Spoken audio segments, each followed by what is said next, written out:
Hello friends, welcome back to another video.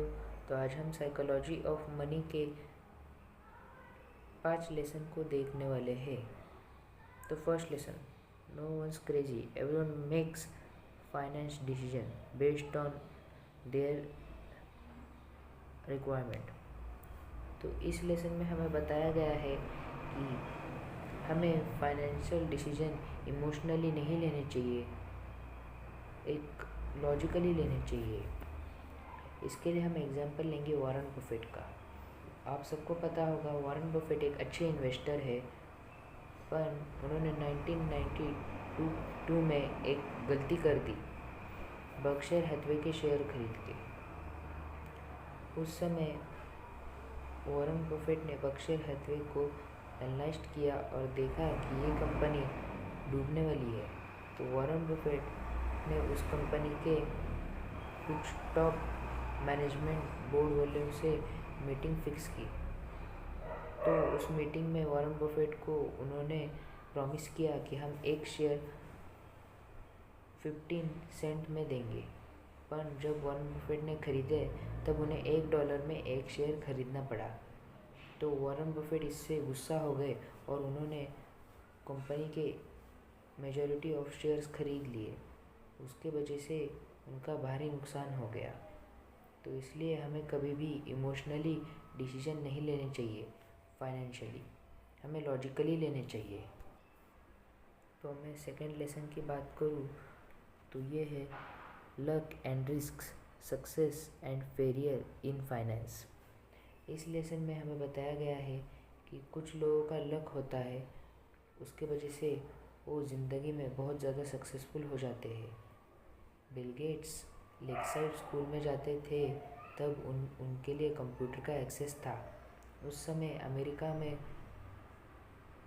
Top to top engineers को भी computer नहीं मिलता था, और उसी जगह पे बिल गेट, एक 13 साल का लड़का, उसको कंप्यूटर का एक्सेस मिल गया। तो कुछ लोग बहुत लकी होते हैं, ये भी हमारे फाइनेंशियल फ्रीडम में बहुत इम्पोर्टेंट है। Third lesson, never enough learning to recognise when. तो इस लेसन में हमें बताया गया है कि हमें हमेशा लर्निंग करना चाहिए। बहुत सारे लोग सोचते हैं कि ग्रेजुएशन के बाद हमें लर्निंग की ज़रूरत नहीं है, बट एक सक्सेसफुल आदमी ज़िंदगी भर कुछ ना कुछ सीखता रहता है। हमें भी हमेशा कुछ ना कुछ सीखता रहना चाहिए और अपनी फाइनेंस की नॉलेज को अपस्किल करता रहना चाहिए। थर्ड लेसन के बाद अभी हम फोर्थ लेसन देखने वाले हैं, द पावर ऑफ कंपाउंडिंग। इसमें हमें बताया गया है कि कंपाउंडिंग की पावर क्या होती है। आप सबको पता होगा कि वॉरेन बफेट बहुत ही ज़्यादा रिच है, बट वो रिच इसलिए नहीं है कि वो लोगों से स्मार्ट है। वो रिच इसलिए है क्योंकि वो बहुत पेशेंस है, उनमें पेशेंस है। वॉरेन बफेट आज 90 साल के हैं और आज भी वो लॉन्ग टर्म इन्वेस्टमेंट की बात करते हैं। और कुछ लोग हैं जो एक दिन में एक शेयर खरीदने के बाद सोचते हैं कि रातों रात इस शेयर्स की वैल्यू ऊपर चली जाएगी और मैं एक मिलेनियर या बिलियनियर बन जाऊंगा। तो हमें ऐसा नहीं सोचना चाहिए और लॉन्ग टर्म प्लानिंग करके ही शेयर्स खरीदने चाहिए। Saving over earning building wealth is less. इस लेसन में हमें बताया गया है कि हमारी सेविंग ज़्यादा होनी चाहिए और अर्निंग भी। ये हमारे लिए लॉन्ग टर्म वेल्थ क्रिएट करती है। और सेविंग मीन्स हमारे पास वो पैसे रखने नहीं चाहिए, उस सेविंग किए हुए पैसे को हमें कहा तो इन्वेस्ट करना चाहिए। अमीर लोग एक फॉर्मूला यूज़ करते हैं जो गरीब लोग नहीं यूज़ करते, earning minus saving is equal to expenses. वो सबसे पहले अर्न करके सेविंग करते हैं और उस सेविंग किए हुए पैसे को इन्वेस्ट करते हैं और फिर खुद के एक्सपेंसेस करते हैं।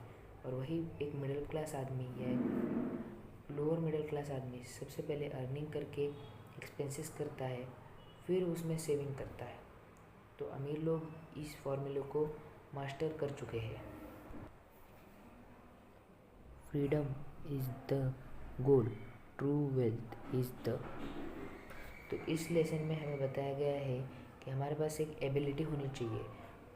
ट्रू वेल्थ मतलब हमारे पास हमारे टाइम का कंट्रोल होना चाहिए। बहुत सारे लोग 9 to 5 में फंसे हुए हैं।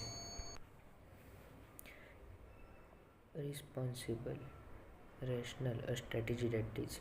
तो इस लेसन में हमें बताया गया है कि हमें एक रिस्पॉन्सिबिलिटी लेनी चाहिए एक सस्टेनेबिलिटी के लिए।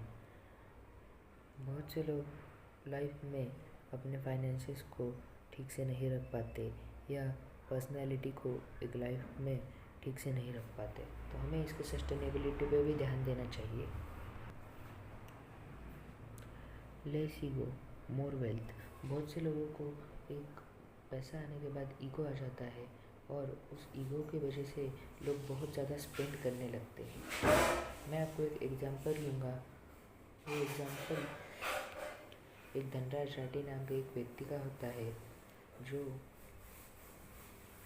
बहुत गरीब था। उसने अपना एक स्टार्टअप बिल्ड किया और वो बहुत सक्सेसफुल रहा। उस स्टार्टअप की वजह से उसके पास मिलियंस ऑफ डॉलर आ गए। तो उसने ओवर स्पेंडिंग करना स्टार्ट कर दिया। उसके अंदर एक ईगो आ गया कि मैं धनराज राठी हूँ।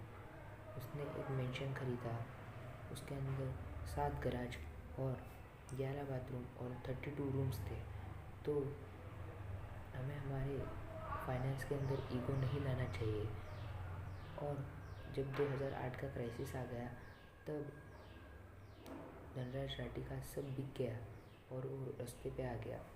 इसलिए हमें हमारे फाइनेंसेस के अंदर कभी भी एक ईगो नहीं लाना चाहिए। हमें सिंप्लिसिटी और एक ग्राउंड टू अर्थ पर्सनैलिटी रहने में बिलीव करना चाहिए। Surprise, expect the unexpected.